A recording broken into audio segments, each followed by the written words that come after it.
each and every one of us, especially to our special and competent judges, to my dear teacher, Ma'am Dorothy H. Noy, ma'am, to my co-debaters and opponents, classmates, friends, good afternoon. We, on the affirmative side, strongly believe that a WIO should stay with Lunay, and they will never break up the relationship, for they are married in church and promise each other in front of God, in front of peace, in front of many people, that they will cherish and love each other, despite all challenges. Promise that they will be a good husband and wife, that they will live with their family in peace, that a married life can bring. And if one of them will commit adultery, it should be punishable by the law. Because of that one reason that you cannot bear a child, you will leave her. That is just complicity. If you are fruitless, don't be hopeless. There is God. God is always there in our side, and always pray Him, and nothing will harm you. Like Abraham and his wife, they cannot also bear a child, but they never lose their hopes, and they always pray God, and they follow all the commandments of God, and God gave them a chance. And separation is not a solution to their problem. There are many ways to help their own child. For example, they can adopt a child and raise it as their own. What if Awio and Lunay weren't really meant for each other? If they are very meant each other, they do not need to separate each other. What will happen to Awio's life if he will go back to Lunay? It's up to them. What will they do? Do you think that it is good for Awio to leave his own tribe and go back? Because they love each other, and where is their freedom to choose where they choose to what they will do. It's up to them. Okay, that's 1 minute. Thank you so much. First, second. Let us now hear the side of the second negative speaker. Amazing afternoon, everyone. To my fellow classmates, my co-debaters, dear judges, good afternoon. We, the negative side, strongly believe that Awio really needs to marry another woman and leave Lunay in order to save his tribe. And if Awio goes back to Lunay, no one will carry his throne in their tribe. Because Lunay cannot make a child, and there will be no leader in their tribe. It is true that it is not easy for Awio to leave Lunay and marry another woman, but who will replace Awio to be the leader in their tribe, and who will lead them in attacking the bandits that are destroying and killing their plants and animals in their farm? Even if Awio and Lunay always pray to Kabunyan and sacrifice many chickens, they still cannot bear a child. That's why Awio said, Lunay, he said sternly, Lunay, if I did this, it's because of my need for a child. You know that life is not worth living without a child. The men would not be behind my back. You know that? Lunay said, I know it. I will pray that Kabunyan will bless you and Madaliman. Lunay bit her lips, then shook her head wildly and sobbed. Awio told Lunay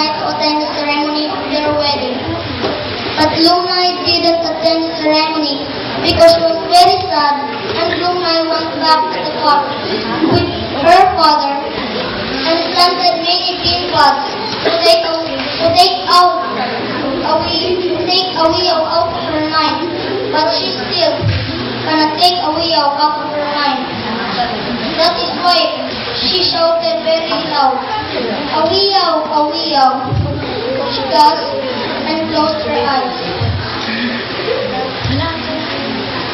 Did you hear what Awiyaw said? It means Awiyaw loves his bride more than Lunay, and he will sacrifice everything for his bride, even his wife and loved ones. And listen to this. Lunay wants to go back to his father because she was hurt with what Awiyaw said, that the will always be fruitless. It only proves that Awiyaw and Lunay weren't really meant for each other. Even if you want to prove that Awiyaw needs to go back to Lunay to carry on their past love and live happily and live happily ever after. But it is very, very wrong. Alright, thank you so much. Second. Cross-examination from the first affirmative. Second affirmative. If you're in Lunay's place, will you agree to have separation with your husband when there is another way to solve your problem? Yes. And why?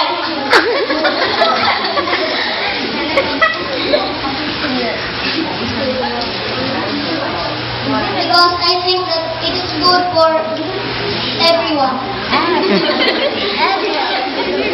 If you are a widow and you have a wife like Lunay, and you get married, and you really, really love her, can you agree that you will leave her?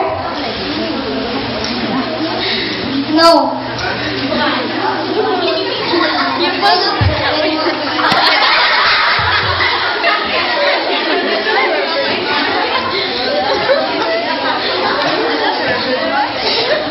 Somebody, if you're engaged into a couple, what rule did you choose, and the scenario is the same? Is this your satisfaction to decide separation, and why? I beg your pardon. Can you say it again?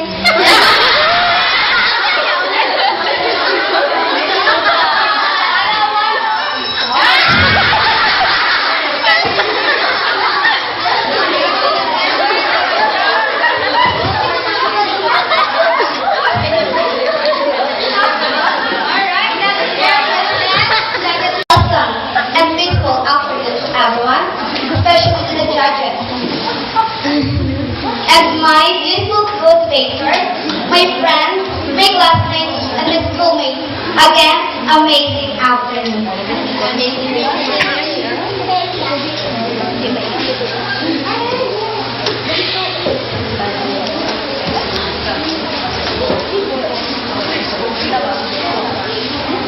Me, from the affirmative side, I strongly believe that Lunay should stay with Awiyaw. Lunay and Awiyaw are married. Marriage is a relationship between the husband and the wife. The act of marrying or state of being married. Marriage is also composed of patience, understanding, trust with each other, and the most especially the love. Marriage are sacred because it is ordained by the church and ordered by Christ. Marriage is not a thing that can be easily broke once it is unneeded. Love can give happiness, painful, it can sacrifice. Love can learn, it is come from the right time. Love is enough reason to stay together. There are some obstacles in life, so you must be fight and never give up. Lunay and Awiyaw love each other. They will be fight for their happiness. They will be happy and free to their life if they still need each other.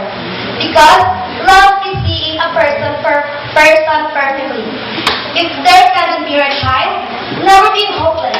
It's if they afraid for their tribe, and all that they will separated for all said that they will be separated far from each other. What they can do, Lunay and Ovios love each other, and also they are married. They don't need the approval of the others. They show how true love can do. They will be accept Lunay and Ovio because all of us experience the love. It's because all of us have a person who true love and listen for us. They will be still pray and strong faith on God. The tribe can decision to have another person to lead their tribe and can bear a child to the next generation because of they will be realize the reality that Lunay and Ovio will be still in each other. Thank you so much. Cross-examination coming from the third negative. Wow. If Ovio didn't leave Lunay, what will he do to have a child? And what is the future of their tribe? They just need a child to become a happy. Their tribe didn't afraid. The tribe can give another person to lead their tribe again.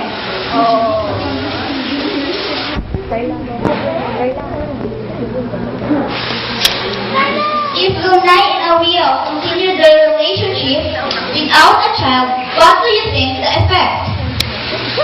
It's okay without a child. They can adopt a child to become their own child. If you is Lunay, what will you do in order to accept the truth that you will not Ovio and be? I didn't accept the truth that we will be separated far from each other because I really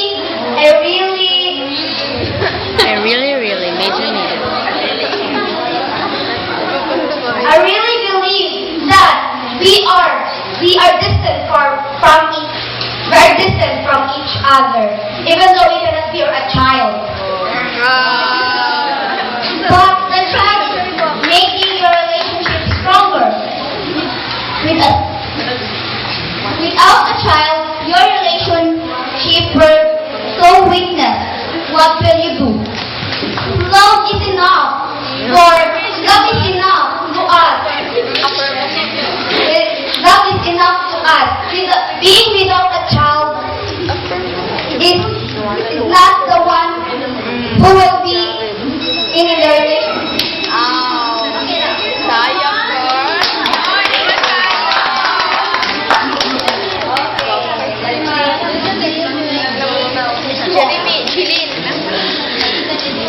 Wonderful afternoon to all of us.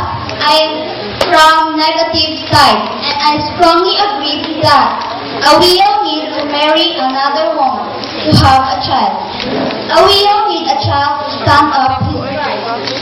Ovio don't love Madaliman, but in the name of his pride, he will do everything. He followed the command of their elders. He married another woman. In our real life, it really happens that many wives will separate from their husband because she didn't bear a child. In our relationships, they need a child to become stronger and longer relationship. On the other hand, Lunay would better don't go back to Ovio because her heart will only hurt us. Lunay will not better get mad to Ovio because if she loved Lunay, he will sacrifice for all the sake of the relationship. If Ovio and Lunay continue the relationship, whole tribes get angry to them. Many agree that if you love each other, you will didn't hurt people around you. Love is not enough to hold a relationship because they need a child to be happy. Child bears the power of Ovio and to be the next leader of their tribes. And the family is not worth it without a child. Okay, I got your point for negative speaker. Let us now have... Do you think that your child is enough physically separated far from each other and why? Ibutan na dito, Pardon? tabuni. Do you think that a your child is enough reason to be separated far from each other and why?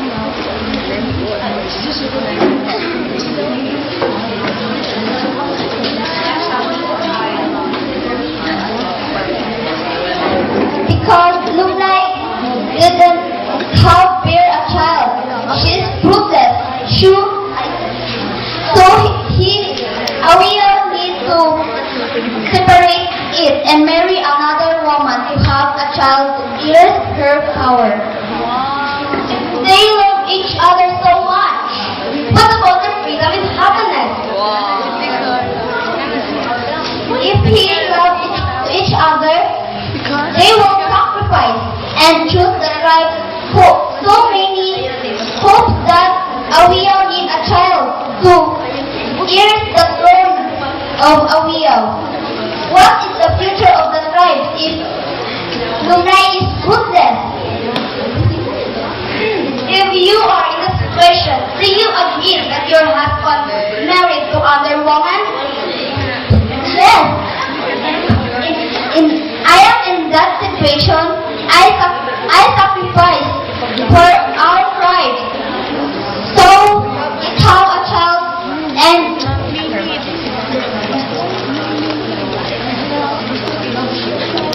have a child and continue the leadership of our tribe.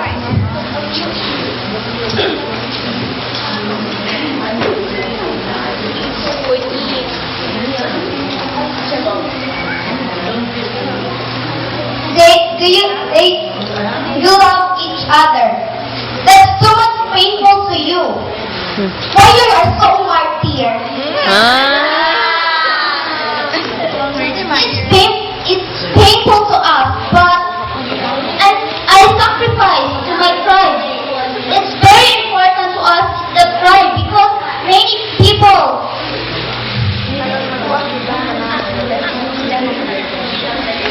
many people that angry with me because I'm so martyr of my husband. I accept that I am fruitless, but in the name of Christ, I will forgive my husband to marry another woman to have a child.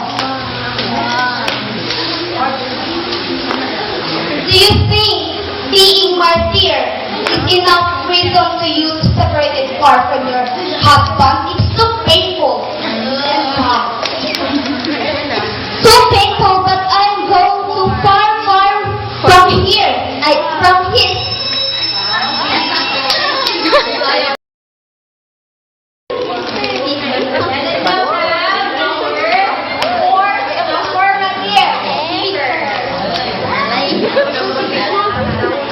Good afternoon, everyone, especially to our competent judges, my co-debaters and classmates.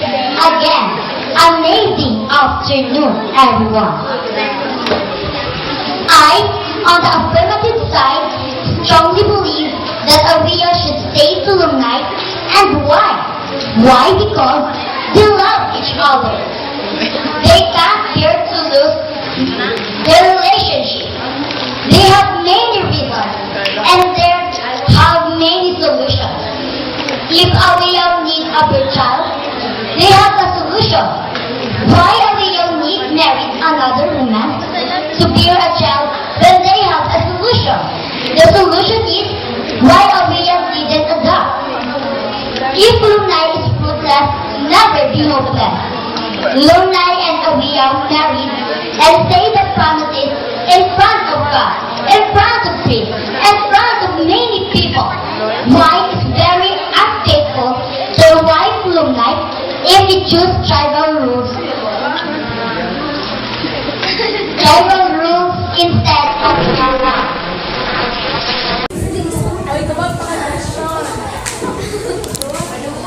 Ipadoa lang ga. Do you really believe when a will choose Lunay and not to marry Magdalimay can help to save the tribe and why? No, because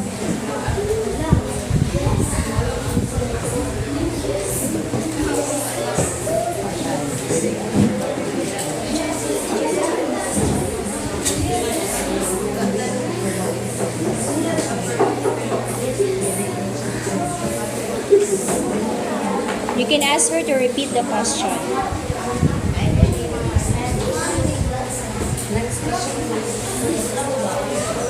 do you really believe that when a will choose Lunay and not to marry Magdalimay can help to save the tribe and why?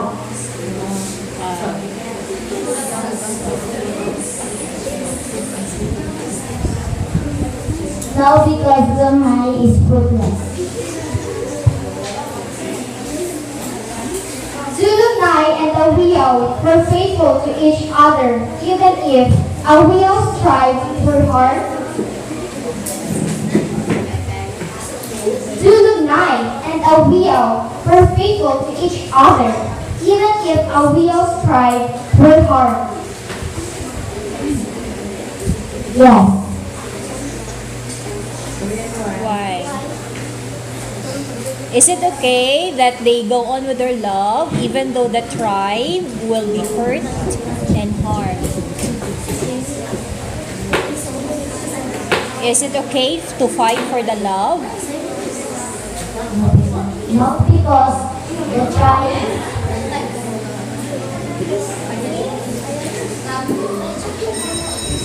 Okay, thank you so much for the affirmative speaker. Let us now hear the side of the fourth negative speaker. To my handsome and beautiful classmates, to our judges, to my co-debaters and students, good afternoon. I from the negative side, strongly believe that Awio should marry Magdalimay so that Awio's tribe will be saved. Even if Awio loves his wife, Lunay, he has to sacrifice for it. Instead of Awio choose his wife, Lunay, in the name of his tribe, he should choose to marry Magdalimay and have a child to eat his throne. Even if Lunay was so hurt because they love each other, Awio had to marry another woman. But Lunay had to accept the situation and be happy for the tribe and for Awio. On the party, Lunay was so sad and all who are on the party was so very happy. When Awio see Lunay, he go on him, her, and they're talking about Awio's sacrifices.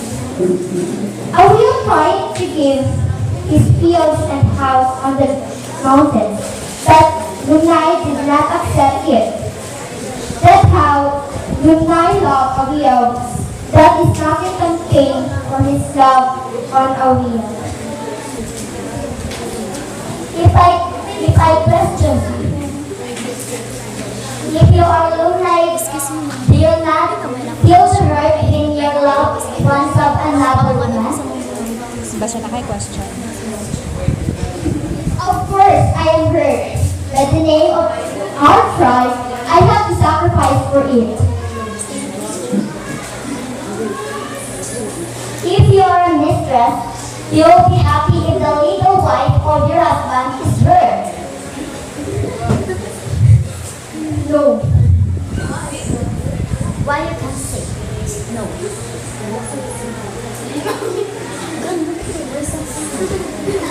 Just answer it. Okay. If you are a mistress, will you be happy? And why? No, because when I am on the situation of the legal wife, I am feel hurt. obey the decision of Awiyaw, and why?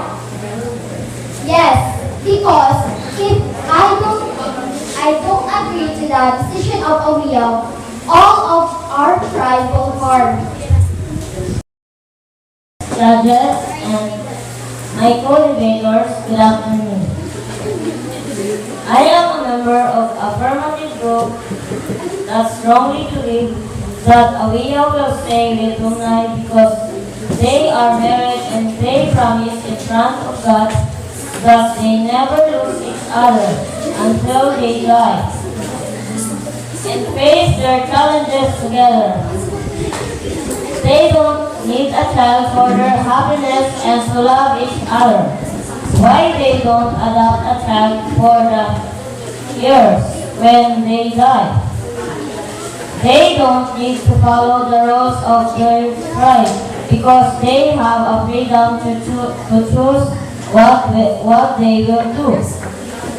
The rules didn't hold their life and their happiness.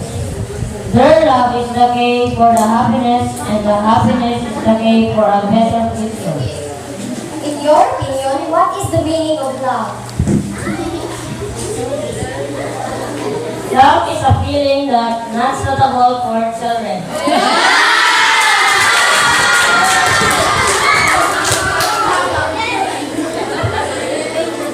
If Awiyaw choose Lunay, what happens to his tribe? May I beg your pardon? Taro nga, basahan ko sa. You read again. If Awiyaw choose Lunay, what happens to their tribe? And why?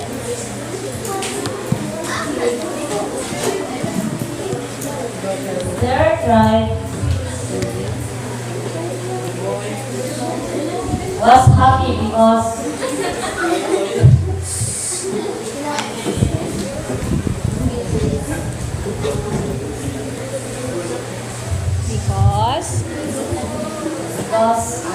they find a curse. Years of this. Let us now hear the arguments from our fifth negative speaker. Good afternoon to each and everyone. I am the negative side. I am strongly believe that Awiyaw should marry Malilumay so that Awiyaw's tribe will be living of Awiyaw love. His wife Lunay. He had to sacrifice for it. Instead, Awiyaw chose to her wife. And then Awiyaw should not live. Okay. If you were Lunay, do you agree that Awiyaw will marry to Madulimay? Doon lang nga. Close. If you were Lunay, do you agree that Awiyaw will marry to Madulimay? No. Why?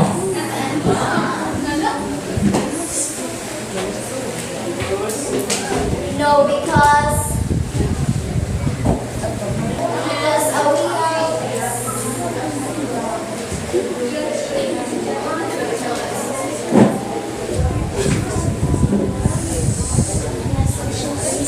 Next question, please. If you were in state of Brunei and you cannot bear a child, what will you do? If you were in state of Brunei and you cannot bear a child, what will you do?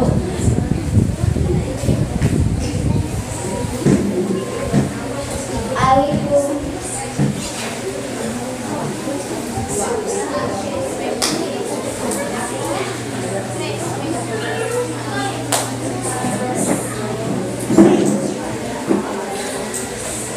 What will you do?